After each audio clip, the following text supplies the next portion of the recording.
Salam kerahiman. Hari ini 2 Oktober, kita akan baca dari 156 dan 183. 156, pernah aku ingin sekali menyambut komuni kudus, tetapi aku agak ragu-ragu dan aku tidak pergi. Aku sangat menderita karena hal ini. Aku merasa bahwa hatiku terbakar karena rasa sakit. Ketika aku siap mengerjakan tugasku, hatiku penuh dengan kepahitan. Tiba-tiba Yesus berdiri di sampingku dan berkata, "Putriku, jangan sampai engkau tidak menyambut komuni kudus, kecuali kalau engkau tahu bahwa dosamu memang berat. Lepas dari ini, jangan sampai keraguan-raguan apapun menghalangimu untuk menyatukan dirimu denganku dalam misteri cintaku. Kesalahan-kesalahanmu yang ringan akan terhapus dalam cintaku, seperti sebatang jerami dilemparkan ke dalam perapian yang berkobar-kobar. Ketahuilah bahwa engkau sangat mendukakan hatiku kalau engkau tidak menyambut aku dalam komuni kudus." 183. Pada suatu pagi sesudah komuni kudus, aku mendengar suara ini. "Aku ingin agar engkau menemani aku apabila aku pergi mengunjungi orang sakit." Aku menjawab bahwa aku sangat senang, tetapi sesudah merenung sejenak, aku mulai bertanya-tanya bagaimana aku akan melakukannya. Para suster kelompok kedua tidak mendapat tugas mendampingi pelayanan komuni kepada orang sakit. Selalu suster anggota kelompok pembimbing yang pergi untuk pelayanan ini. Aku berpikir dalam hati, Yesus akan menemukan jalan keluar. Tidak lama kemudian, Mother Rafaela memanggilku dan berkata, "Suster, engkau harus menemani Tuhan Yesus apabila imam pergi mengunjungi orang sakit." Dan selama masa probasiku, akulah yang membawa lilin bernyala, menyertai Tuhan, dan ibarat seorang kesatria Yesus, aku selalu berusaha memperlengkapi diriku dengan ikat pinggang besi, sebab tidak cocoklah mendampingi raja dalam busana harian saja. Dan aku mempersembahkan mati raga ini untuk orang sakit. 2 Oktober ya. Dikatakan di situ, Suster Faustina katakan, aku agak ragu-ragu menyambut komuni. Dan akhirnya dia nggak sambut komuni. Dia ragu-ragu apakah karena dia merasa nggak layak, ya? Apakah karena kurang persiapan? Dia ragu-ragu untuk menyambut komuni. Bandingkan dengan kita juga ya. Kalau kita mau sambut komuni, ya sambut aja. Bahkan mungkin nggak ada persiapan. Bahkan mungkin datang juga dalam perayaan Ekaristi sudah terlambat. Kalau nggak sambut nanti diomongin orang atau dicurigain orang. Walau dosa berat, sambut aja, kan nggak ada yang tahu. Beda dengan Suster Faustina. Dia merasa, aduh saya boleh nggak ya nyambut? Dia ragu-ragu karena dia katakan, dia ragu-ragu untuk sambut Tuhan ya. Saya punya teman, orang Polandia. Ternyata di Polandia itu masih sering terjadi pada waktu mau menyambut komuni kudus itu mereka semua menerima sakramen tobat lebih dahulu. Katoliknya masih sangat konservatif. Jadi kalau belum menerima sakramen tobat kayaknya belum layak untuk menerima komuni. Nah, berikut ya. Dikatakan oleh Yesus, jangan sampai engkau tidak menyambut komuni kudus. Kalau kita menyambut komuni, artinya sebetulnya kita menyambut Tuhan Yesus. Yesus mau memberikan dirinya kepada kita. Jadi Yesus bilang, jangan sampai engkau tidak menyambut komuni kudus. Yesus yang sangat rindu ya untuk bersatu dengan kita. Bagaimana respon kita? Bagaimana reaksi kita? Jangan sampai keraguan-raguan apapun menghalangimu untuk menyatukan dirimu denganku dalam misteri cintaku. Jadi jangan sampai kita punya keraguan sampai nggak berani terima Tuhan. Ya, ini jelas Yesus bilang jangan sampai keraguan-raguan apapun menghalangimu untuk menyatukan dirimu denganku dalam misteri cintaku. Karena kalau kita ada kesalahan-kesalahan ringan, itu akan terhapus dalam cintaku seperti sebatang jerami dilemparkan ke dalam perapian yang berkobar-kobar.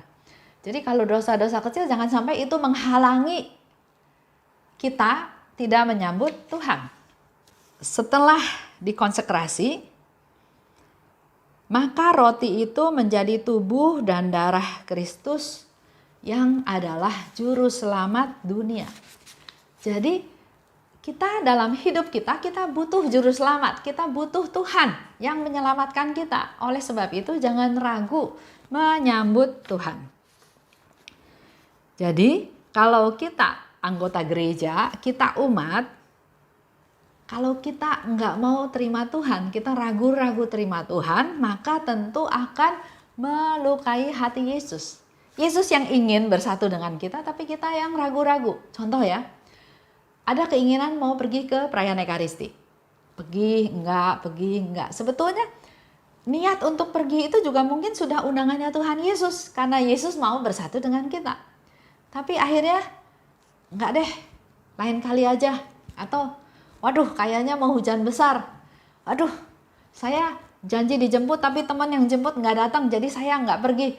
Nah, jangan sampai keraguan-raguan ini, alasan-alasan tersebut menghalangi kita untuk menerima komuni kudus.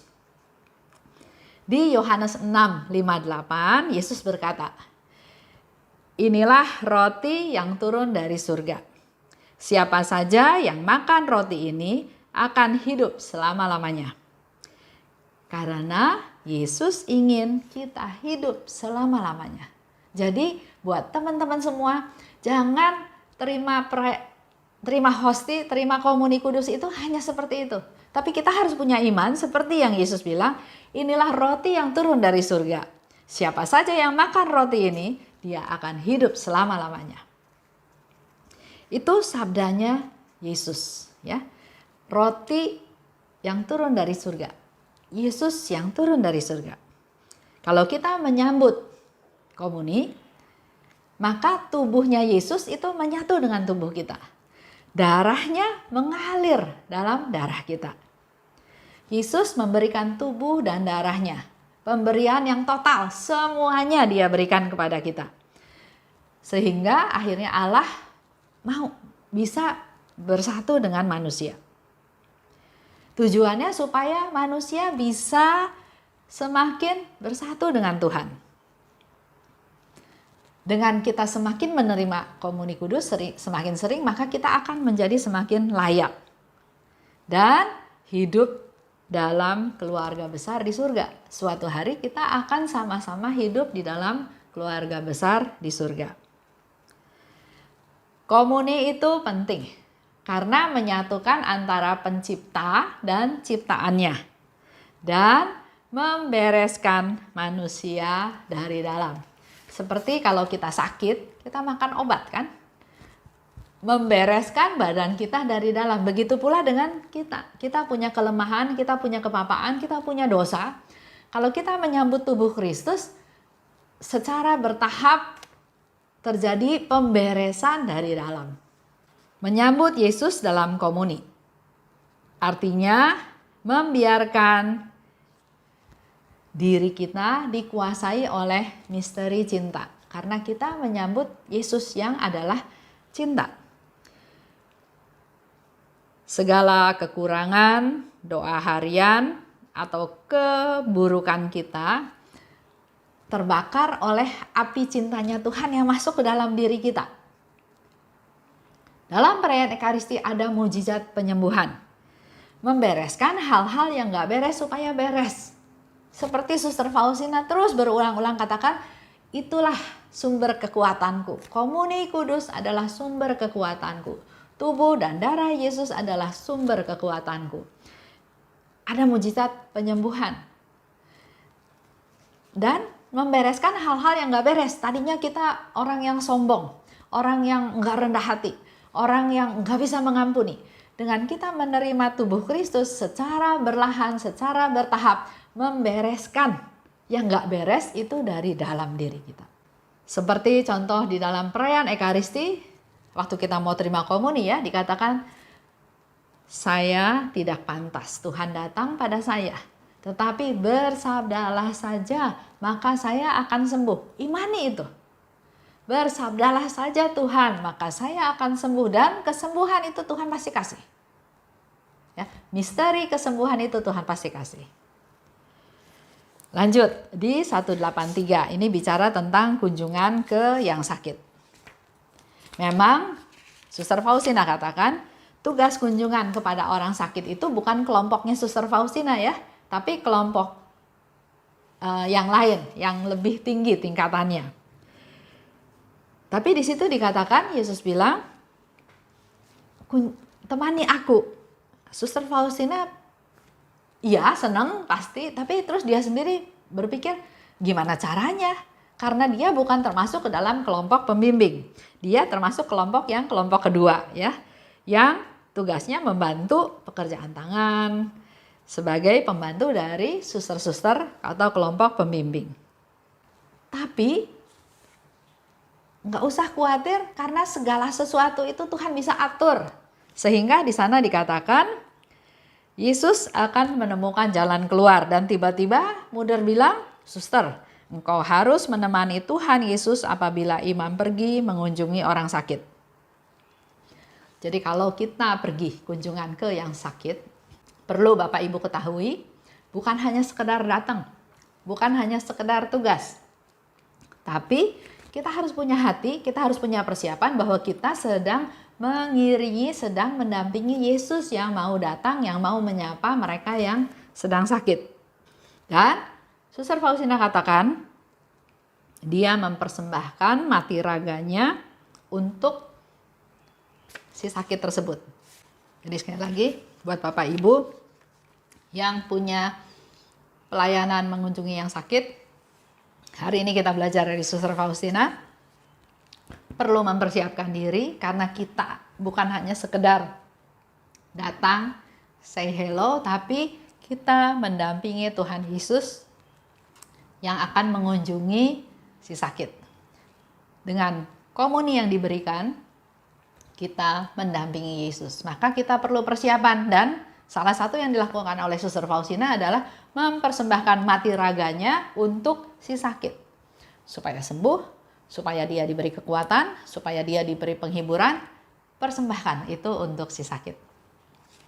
Itu aja untuk hari ini. Kita tutup ya dengan doa. Dalam nama Bapa dan Putra dan Roh Kudus, amin. Allah Bapa yang Maha Baik, terima kasih Bapa atas pengajaran yang Kau berikan pada hari ini.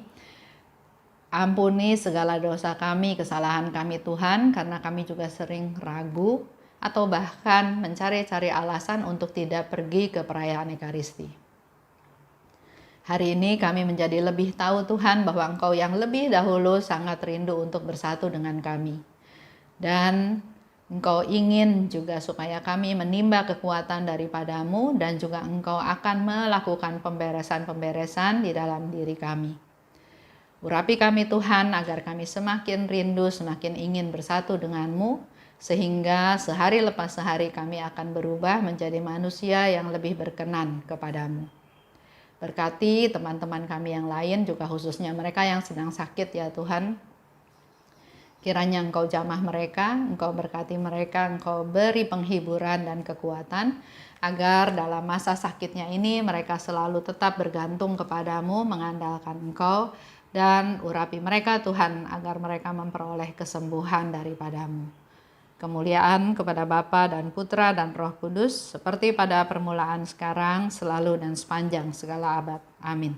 Dalam nama Bapa dan Putra dan Roh Kudus. Amin. Salam kerahiman.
He